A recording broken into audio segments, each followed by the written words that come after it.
All right, guys, I'm going to try this again because the last time it shut off because my storage was full on my phone. So we're going to try this again. All right, so today we're going to look at some, hopefully you did okay on Tuesday's worksheet and Wednesday's Delta Math. Now today I'm going to make these just a little bit more challenging because if you notice on these, this last number is negative. And that's going to make things a little bit more complicated. Let's see why. When I go to reverse FOIL these are still not that bad because 2 is prime and so is 3. So the only way to split 2 up is 2x and 1x. So that's pretty easy. Okay? Now, the only way to split 3 up is 3 and 1. And you guys are going to say, okay, well, if I put 3 there and 1 there, I'm going to get 3x and 2x, and that's going to give me my 5x. But that's not right, because the 3 is negative, which means one of these signs has to be negative and one is going to be positive, which means either this is positive and this is negative, or this is negative and this is positive. But that's going to make a difference, because let's say I made the 3 negative and the 1 positive. That would give me negative 3x for my inners and positive 2x for my outers. That's not going to add up to negative 5x. That's going to add up to negative 1x, because remember, if the signs are different, you're actually going to subtract those terms. Now, if I change and put the, what do I want to do? 3 here and the 1 there, is that going to do it for me? No, you're going to say, yeah, well, no, it won't, because this is going to make the inners negative 1 and the outers positive 6. That's going to give me positive 5. So here's the deal. This is not prime, but here's what I have to caution you about. If the last number's negative, well, you should always, in every case, don't put your signs in until the end.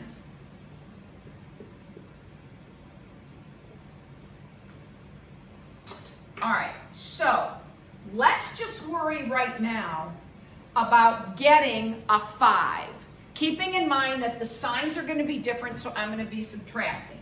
So I think you see that if I put a 3 there and a 1 there, the outers will give me 6x, the inners will give me 1x, and if they were both the same sign, I'd get 7x.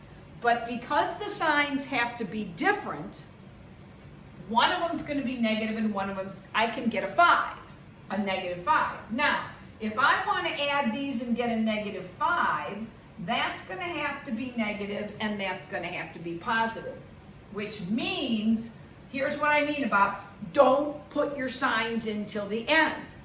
Worry about getting the right combination, then worry about the signs. So what I'm going to do is I am going to say if I want a negative 6, then I have to put a negative there to make that negative 6 and the positive there. So don't put your signs in until the end. Okay? Let's try another one. These are a little bit tricky with that negative at the end. Oh, come on, really? Okay, so let's try this one.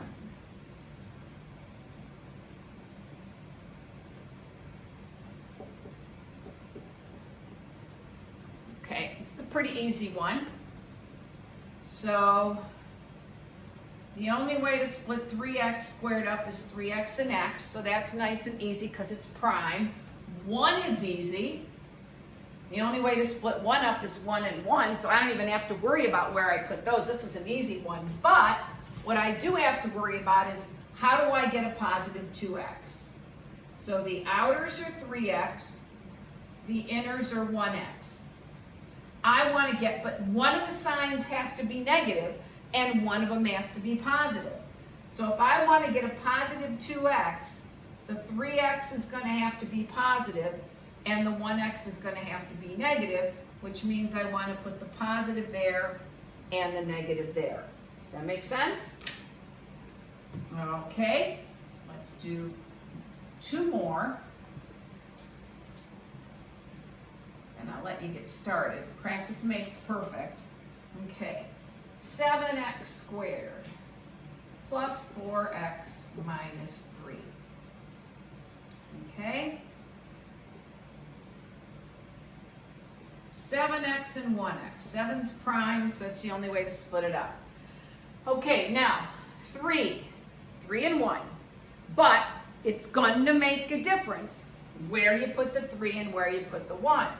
If I put a 1 here and a 3 there, the outers are going to give me 21x. The inners are going to give me 1x. There's no way I'm going to get a 4 from a 21 and a 1 if they're different signs, which they have to be because that's minus. But that's not going to give me 4. So then I better hope that it's going to work if I put the 3 here and the 1 there.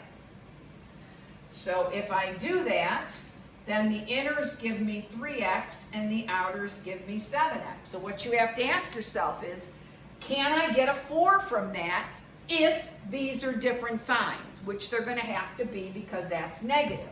So if I want a positive 4x, the 7's going to have to be positive and the 3 is going to have to be negative.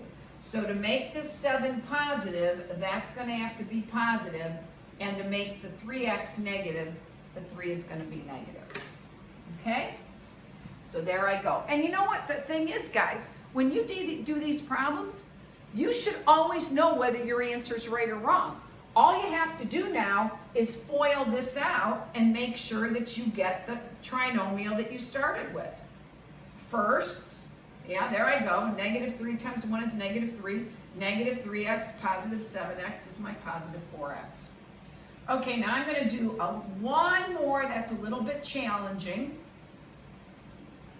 See if you guys can get this one. I think you'll see why it's a little tougher.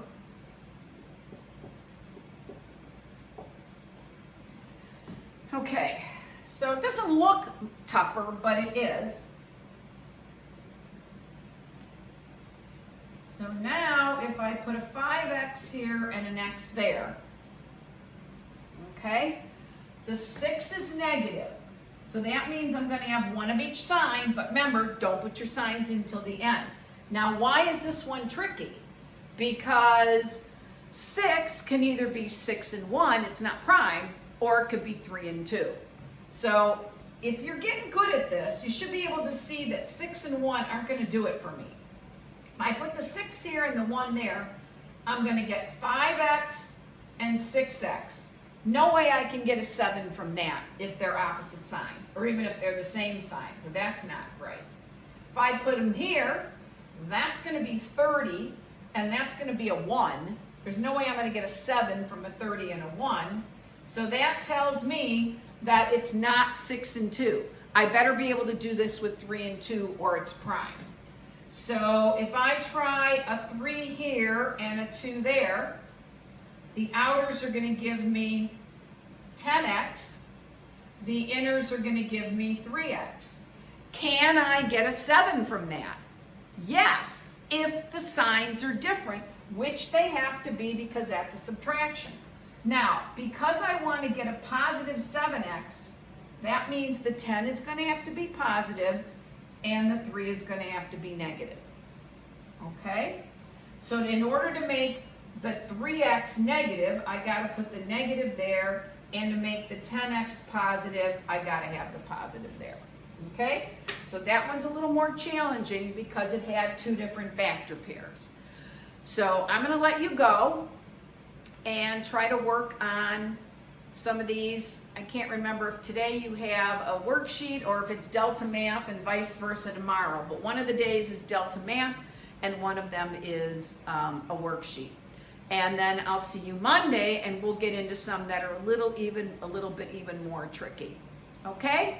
So go get them and have a good weekend. Tomorrow is Friday. So see you then, guys. Bye.